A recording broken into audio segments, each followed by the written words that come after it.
Hey, what's up, explorers? Welcome to a brand new session of another video. In today's video, I'm going to show you the Java implementation of Baconian cipher. So, without further ado, let's start.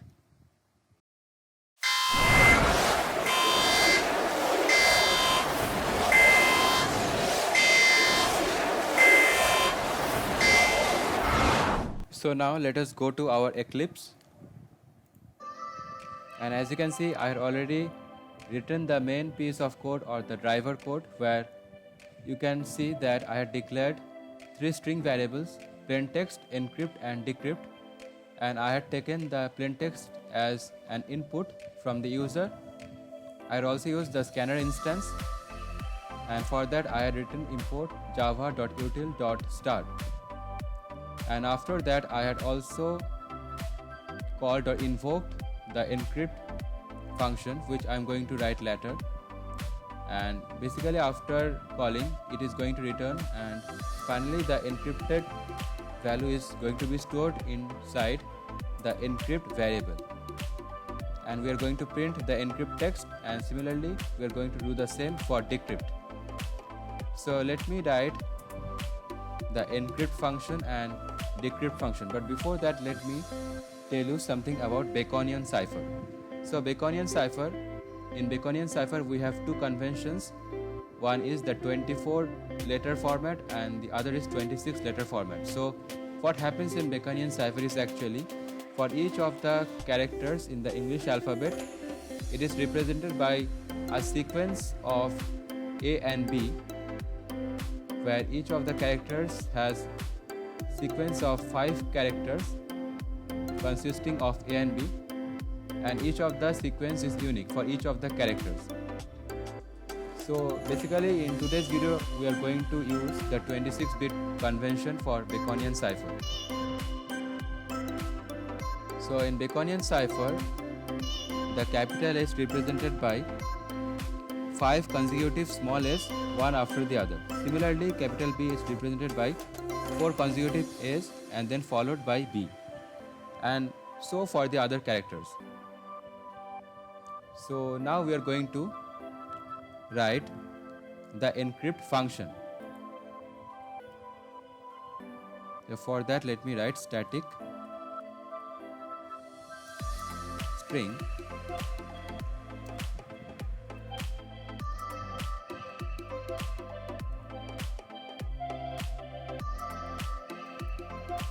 it is going to take plaintext as input,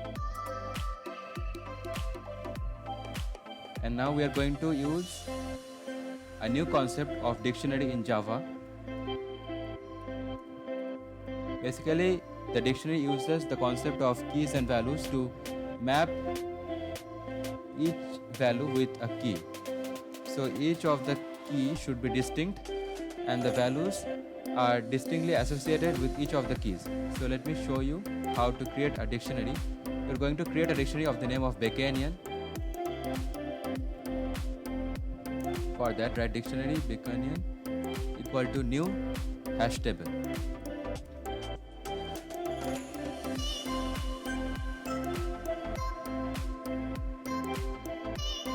And after that we have to store the values or pairs of keys and values into the dictionary one by one.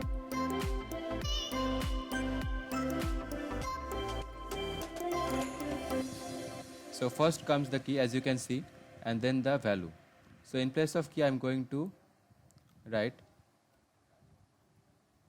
capital A character, and in place of value I am going to write the code, that is a string 5 consecutive small a, and similarly for capital B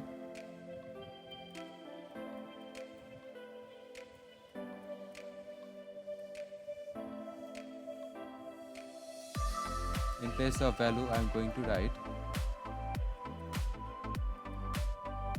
the code for capital B, that is 4 A's and then followed by a B.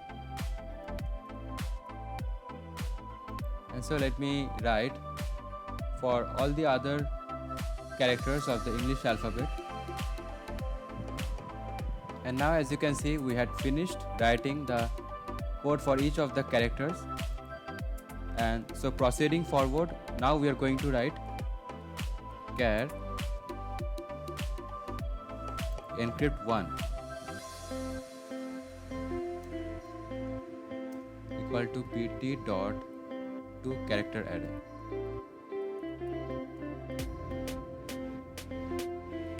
So basically what this does is basically it will create a list or character list of each of the characters present in the plaintext entered by the user, which is basically in the form of a string, but it will be converted into a character list for our own use. So I am going to write string encrypt2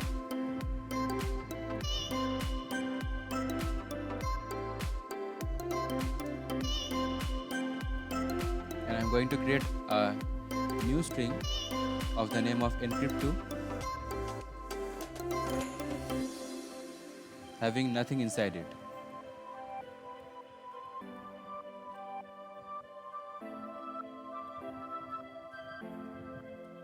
And now I am going to run a for loop where I will run from 0 to the length of the plaintext.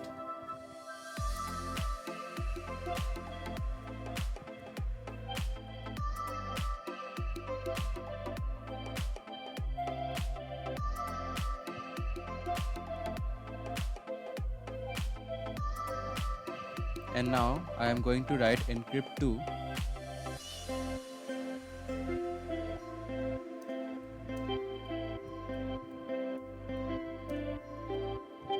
encrypt2 equal to encrypt2 plus Baconian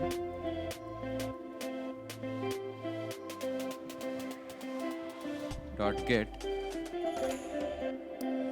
encrypt 1 and under brackets I. So basically what is the meaning of this line? This line is very important because for each of the characters I am going to get the value by using the dictionary, and for each of the values I am going to add the string called encrypt2 with the corresponding values corresponding to each key value which is present in the plaintext as each of the individual characters. So after doing that I am going to return the encrypt2 string.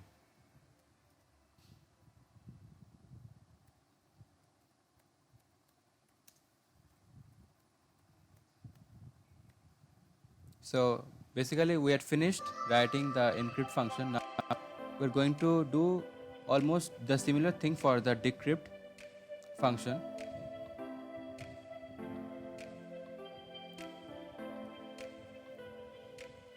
I'm going to write static string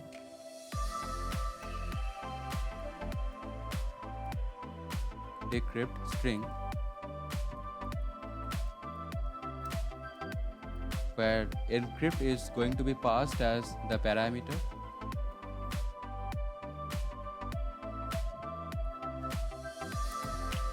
And now again we are going to create a dictionary of the same name, Baconian.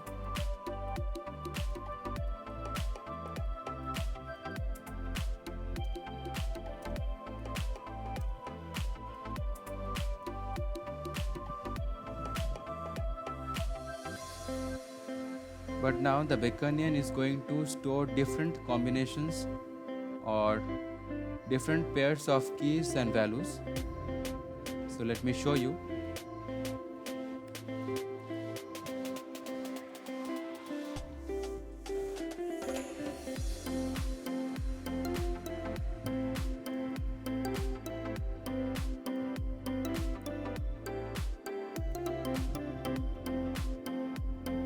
So here is an example. As you can see, now we have in place of key as 5 consecutive small a, and in place of value we have capital A. So basically this is used for decryption, and now we are going to write the similar thing for all the other 25 characters. So let me quickly write it. Now after writing that, I am going to declare one integer variable,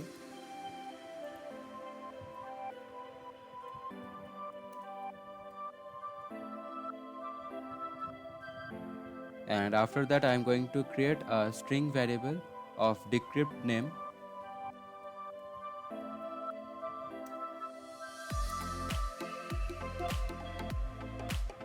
of decrypt1 as the name of the string variable, and basically it is going to be one empty string variable. So let me initialize it.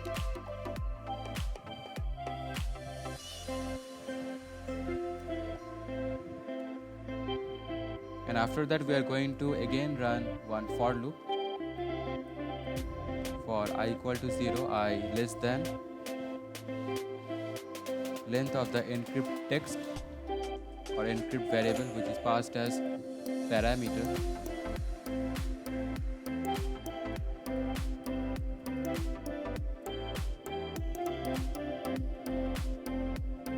And now in place of I plus plus, I am going to write I equal to I plus 5. I will tell you the reason later.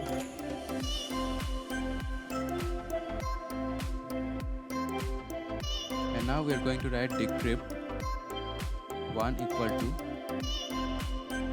decrypt 1 plus Bacanium.get inside bracket we are going to write encrypt encpt dot substring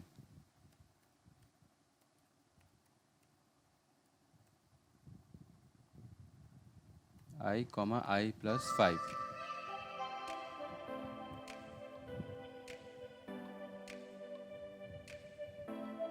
And finally we are going to return the decrypt string variable.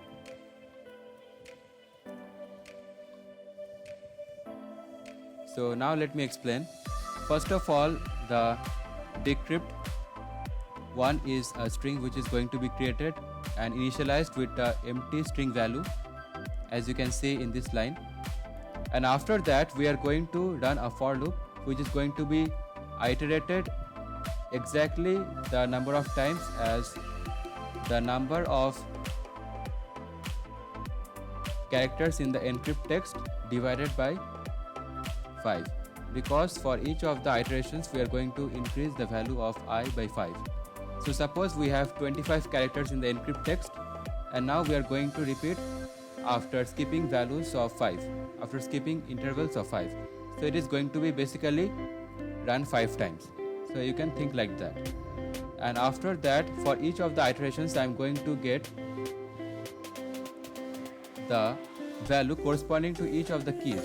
For example, suppose for each of the 5 characters which are going to be taken consecutively, suppose at first we have got BA BBA, and for BA BBA we have capital W as the value. So capital W is going to be added to the decrypt 1 string, and for each of the consecutive scripts which we have, it is going to be added like that. And so that's why I used the substring method. And for using the substring, you have to write one more thing. You have to basically import java.io.start.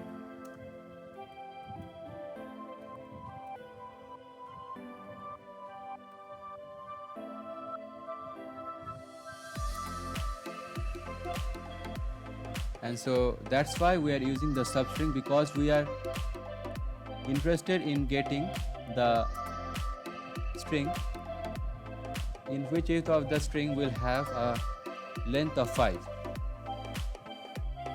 Because consider that you have a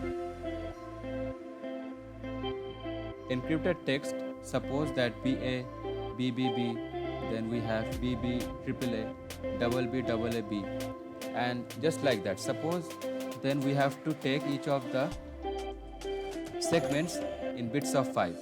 So after taking, we are going to find the value for each of the segments and going to add it to the decrypt1 string variable. And so similarly we are going to skip units of 5, and finally after we had got the integrated whole, we are going to skip the for loop, or basically the for loop is going to be terminated after iterating for required number of times, and finally we are going to return the decrypt1 string variable. So finally we have completed writing the program. Now let me run it. So enter plain text. I am going to write the same thing, that is hello explorers.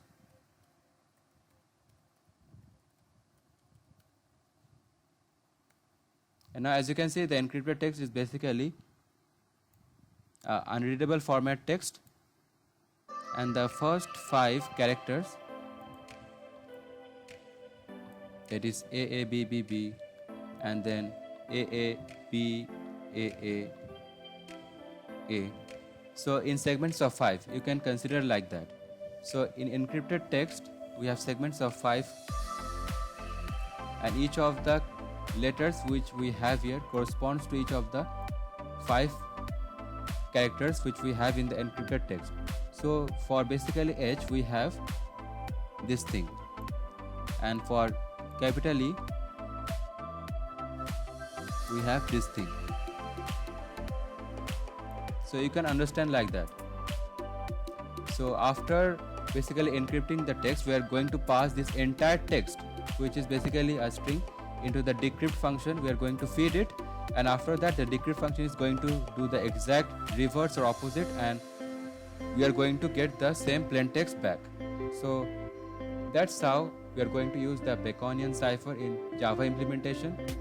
I hope you enjoyed the video, and if you have any queries regarding the code, you can comment it, and also you can subscribe to my channel for further notifications and updates.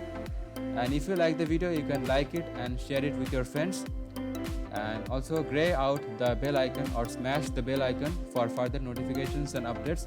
Until then, keep exploring.